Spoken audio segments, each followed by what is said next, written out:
역대하 24장. 요아스가 왕이 되었을 때에 그는 7살이었다. 그는 예루살렘에서 40해 동안 다스렸다. 그의 어머니 시비아는 브엘세바 사람이다. 여호야다 제사장이 살아있는 동안에는 요아스가 주님 보시기에 올바르게 다스렸다. 여호야다는 왕에게 두 아내를 추천하였다. 왕과 그 두 아내 사이에서 아들, 딸들이 태어났다. 얼마 뒤에 요아스는 주님의 성전을 새롭게 단장할 마음이 생겨서 제사장들과 레위 사람들을 불러 다음과 같이 지시하였다. 유다의 여러 성읍으로 두루 다니면서 모든 이스라엘 사람들에게서 해마다 돈을 거두어 하나님의 성전을 보수하도록 하시오. 지체하지 말고 곧 실시하시오. 그러나 레위 사람들이 곧바로 움직이지 아니하자 왕이 여호야다 대제사장을 불러 추궁하였다. 대제사장은 왜 레위 사람들에게 유다와 예루살렘에서 세금을 거두어 드리라고 요구하지 않았소? 그 세금은 주님의 종 모세와 이스라엘 회중이 증거의 장막을 위하여 백성에게 부과한 것이 아니요. 그 사악한 여인 아달랴가 자기 아들들을 시켜서 하나님의 성전을 부수고 들어가게 하였고 또 그 안에 있던 성물들까지 꺼내다가 바알에게 바치게 하였기 때문에 성전 보수를 서둘러야만 하였다. 왕은 명령을 내려서 궤 하나를 만들어 주님의 성전 문 밖에 놓게 하고 유다와 예루살렘에 선포하여 하나님의 종 모세가 광야에서 이스라엘이 바치도록 정한 세금을 주님께 드리도록 하였다. 지도자들과 백성이 모두 기꺼이 돈을 가지고 와서 궤가 가득 찰 때까지 거기에 돈을 던져 넣었다. 궤가 차면 레위 사람들이 그 궤를 왕궁 관리들에게로 가지고 갔는데 거기에 많은 액수의 돈이 찬 것을 그들에게 보여주면 왕실 서기관과 대제사장의 관리가 와서 그 궤의 돈을 계산하였다. 그리고 나면 레위 사람들은 다시 그 궤를 성전 밖 제자리에 가져다 놓곤 하였다. 왕과 여호야다가 그 돈을 주님의 성전 공사 감독관들에게 넘겨주면 그들은 주님의 성전을 새롭게 단장할 석수와 목수를 고용하고 주님의 성전을 보수할 기능공들 곧 쇠나 노쇠를 다룰 기술자들도 고용하였다. 일을 맡은 사람들이 부지런히 일을 하는 데다가 그들이 하는 일마저도 잘 진전이 되어서 주님의 성전은 본래의 설계대로 견고하게 세워졌다. 공사를 맡은 사람들이 공사를 마친 뒤에 남은 돈을 왕과 여호야다에게 가져오니 왕이 그것으로 주님의 성전에서 쓸 기구 곧 예배 때에 쓸 기구와 번제를 드릴 때에 쓸 기구와 숟가락과 금그릇이나 은그릇을 마련하게 하였다. 여호야다가 살아있는 동안에는 주님의 성전에서 번제를 드리는 일이 끊이지 않았다. 여호야다가 늙어 나이가 차서 죽으니 그가 세상에서 누린 횟수는 130년이었다. 그가 평생 이스라엘 백성과 하나님과 성전을 위하여 좋은 일을 하였다고 해서 사람들은 그를 다윗성 왕실 묘지에 안장하였다. 여호야다 제사장이 죽으니 유다 지도자들이 왕을 부추겨서 자기들의 말을 듣도록 하였다. 백성은 주 조상의 하나님의 성전을 버리고 아세라 목상과 우상을 섬기기 시작하였다. 이러한 죄 때문에 유다와 예루살렘에 하나님의 진노가 내렸다. 주님께서는 백성을 주님께로 돌이키도록 경고하시려고 예언자들을 보내셨지만 백성은 예언자의 말 듣기를 거절하였다. 여호야다 제사장의 아들 스가랴가 하나님의 영에 감동이 되어 백성 앞에 나서서 말하였다. 나 하나님이 말한다. 어찌하여 너희가 주님의 명을 거역하느냐? 너희가 형통하지 못할 것이다. 너희가 주님을 버렸으니 주님께서도 너희를 버리셨다.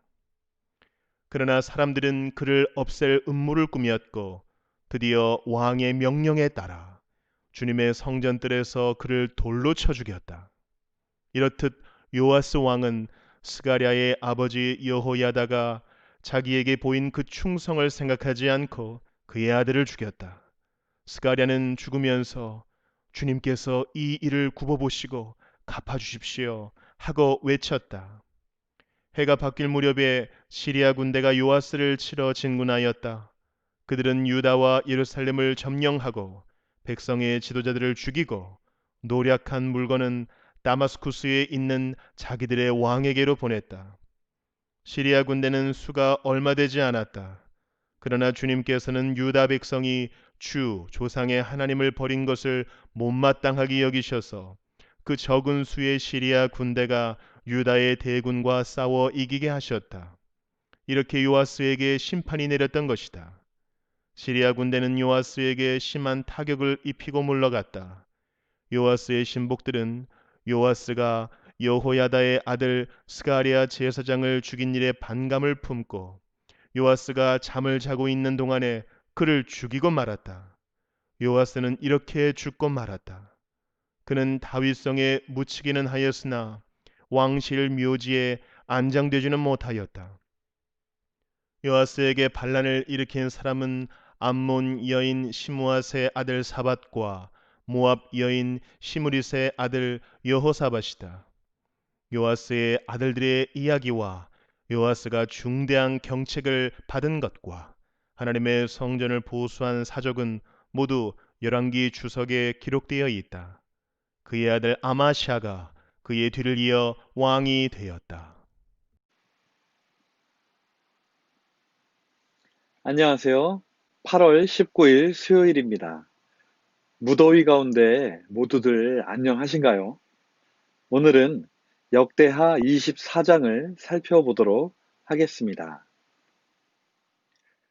역대하 24장에는 남유다 8대 왕 요아스의 이야기가 있습니다. 우리는 앞에서 요아스가 얼마나 극적으로 다윗의 가문을 이어 왕이 되었는지를 살펴보았습니다. 이때 요아스의 나이가 7살이었다고 합니다. 요아스의 통치 기간은 40년이라고 하는데요. 7살에 왕이 되었기에 40년을 통치했어도 47살에 죽은 것입니다. 그의 주요 업적은 성전을 보수하고 새롭게 단장한 것입니다. 그러나 요아스를 왕으로 세웠던 제사장 여호야다가 죽은 이후에는 그렇게 좋지 못한 모습을 보여줍니다. 역대기에서는 요아스를 이렇게 평가하고 있습니다. 여호야다 제사장이 살아있는 동안에는 요아스가 주님 보시기에 올바르게 다스렸다. 이제 이것이 무슨 말인지 자세히 살펴보도록 하겠습니다. 7살의 왕 요아스, 제사장 여호야다는 남유다 왕권을 되살리기 위해 무엇을 해야 했을까요? 여호야다는 왕에게 두 아내를 추천하였다. 왕과 그 두 아내 사이에서 아들, 딸들이 태어났다. 그렇습니다. 어린 왕이 어른 왕이 되어야 했습니다. 그래서 여호야다는 요아스가 자라기를 기다렸을 것이고 곧 아내들을 추천해서 자녀를 낳아 어른이 되기를 바랬을 것입니다. 그리고 어른이 된 요아스 왕은 성전 보수를 명합니다. 성전은 할머니 아달랴가 보낸 우상을 섬기는 제사장들로 인해 많이 훼손되었기 때문입니다. 하지만 요아스는 조금 이해하기 어려운 명령을 내립니다. 제사장과 레위 사람들을 불러 성전 수리를 위해 전국을 돌면서 돈을 걷어오라고 말합니다. 열왕기하 12장에 보면 요아스가 왕이 된 지 23년이 지나도록 성전에 수리할 곳을 고치지 않았다라고 합니다.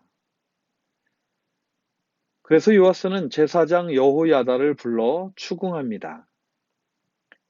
그리고 다른 방법을 추진합니다. 궤 하나를 만들어 성전 문 밖에 놓게 하고 유다와 예루살렘에 선포하여 성전세를 알아서 내도록 한 것입니다. 그러자 지도자들과 백성들은 스스로 와서 궤가 가득 찰 때까지 돈을 넣었습니다. 레위인들은 그 돈을 가져다가 감독관에게 주고 감독관은 일할 사람들을 고용하여 성전 보수가 잘 진행되었다는 것입니다. 그런데 열왕기하 12장에 보면 그 궤를 가져다 놓은 사람은 요아스가 아니고 여호야다였다고 기록하고 있습니다. 결국 성전 보수의 문제 해결은 여호야다가 했다는 말이겠죠. 얼마 후 제사장 여호야다가 130세에 죽습니다. 사람들은 여호야다의 업적을 치하하며 다윗성, 그것도 왕실 묘지에 안장을 합니다. 문제는 이제부터 시작됩니다. 17절에 보면 이렇게 기록하고 있습니다. 여호야다 제사장이 죽으니 유다 지도자들이 왕을 부추겨서 자기들의 말을 듣도록 하였다. 요아스를 뒤에서 든든히 지켜주던 여호야다가 죽자 유다 지도자들은 요아스를 흔들기 시작합니다. 그래서 자기들의 말을 듣도록 합니다. 그런데 문제는 이것이 다가 아니라 지도자들이 왕을 흔들자 백성들도 자기 마음대로 하나님을 버리고 우상을 섬기게 되었다는 것입니다. 18절에 이렇게 기록되어 있습니다. 백성은 주 조상의 하나님의 성전을 버리고 아세라 목상과 우상을 섬기기 시작하였다.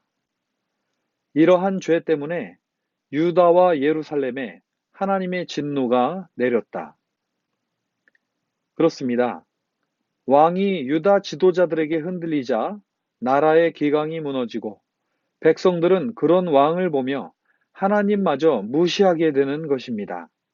그리고 결국 하나님의 성전을 버리고 세상을 따라 아세라 목상과 우상을 섬기기 시작하는 것입니다. 주님께서는 예언자들을 보내 경고하십니다. 제사장 여호야다의 아들 스가랴가 백성들 앞에 서서 하나님께 돌아오라 라고 경고하지만 사람들은 스가랴를 없앨 음모를 꾸미고 왕이 명하게 해서 돌로 쳐 죽이고 맙니다. 정말 무섭지 않나요? 성경은 이런 일을 했던 요아스를 제사장 여호야다가 자신에게 충성을 다했던 것도 잊어버리고 그 아들을 죽였다라고 평가하고 있습니다. 그리고 그 해가 바뀔 무렵 얼마 안 되는 시리아의 군대가 쳐들어옵니다. 하지만 요아스는 이들을 물리치지 못합니다. 유다의 지도자들이 그들의 손에 죽고 노략질을 당합니다. 성경은 이것이 하나님의 심판이다 라고 기록하고 있습니다. 시리아의 군대에 많은 피해를 본 요아스는 얼마 후 스가랴를 죽인 것을 못마땅하게 여겼던 신복들의 손에 의해 잠을 자는 중에 죽고 맙니다. 게다가 요아스는 다윗성에 장사되기는 했지만 왕실 묘지에는 안장되지도 못했다라고 기록하고 있습니다. 제사장이었던 여호야다는 왕의 묘실에 안장되었지만 요아스는 왕으로 인정받지도 못했다는 말입니다. 남유다 8대 왕 요아스의 삶을 보면 참 기구합니다. 그는 할머니의 칼을 피해 고모의 손에 의해 구사 일생으로 살아났다가 성전에서 7년이나 숨어 살았고 제사장 여호야다의 도움으로 왕이 되었지만 그의 그늘에서 벗어나지 못합니다. 여호야다가 죽은 후에는 이 사람 저 사람의 손에 휘둘리다가 결국 신하의 손에 의해 자다가 죽음을 당한 사람입니다. 성경에 평가된 대로 요아스가 여호야다의 살아있을 동안에는 주님 보시기에 올바르게 다스렸다 라는 말이 참 슬프게 다가옵니다. 요아스를 충성으로 섬겼던 여호야다가 바랬던 것은 아마도 이런 것은 아니었을 것이라고 생각이 듭니다. 여기서 생각하게 되는 것은 요아스를 살게 했던 것은 제사장 여호야다가 아니라 하나님이셨습니다. 하나님께서 여호야다라는 사람을 준비하셔서 요아스를 왕으로 세우셨고 그의 아들 스가랴를 보내셔서 잘못된 길로 가려는 요아스를 깨우쳐 주려 하셨을 것입니다. 그러나 요아스는 너무 어렸던 탓일까요? 그 뒤를 보지 못했습니다. 여러분은 지금의 그 삶이 누구로 인해 주어진 것이라고 생각하시나요? 또한 저는 지금의 제가 과연 누구의 도움으로 이곳까지 오게 되었을까 다시 한번 생각해 보게 됩니다. 오늘 요아스에 대한 역대하의 평가를 다시 보면서 지금까지 지내온 것 주님의 은혜입니다 라고 고백하며 감사하고 찬양하는 그런 하루를 보내기를 바랍니다. 부흥회를 위한 릴레이 기도가 계속되고 있습니다. 오늘은 머스터시드 2 샘터이고 내일은 IT 1 샘터입니다. 부흥회를 위해 기도할 때에 먼저 두 가지 기도 제목을 가지고 함께 기도했으면 좋겠습니다. 첫 번째로는 영적인 재무장을 위해서입니다. 언제까지 계속될지 알지 못하는 전염병에 얽매이지 말고 언제 어디서나 어떠한 상황 속에서도 예배자의 삶을 살 수 있도록 영적으로 재무장을 하는 그런 계기가 되게 하여 주시옵소서라고 첫 번째로 기도하기 원합니다. 그리고 두 번째로는 강사 유성국 목사님을 위해 기도해 주시기 바랍니다. 부흥회를 준비하시는 유성국 목사님에게 영육간의 강건함을 주셔서 지금 이 시대에 꼭 필요한 말씀을 허락하여 주시고 준비하는 내내 성령님 인도하여 주셔서 그 모든 일 처음부터 마무리될 때까지 항상 늘 함께 해달라고 기도해 주시기를 부탁드립니다.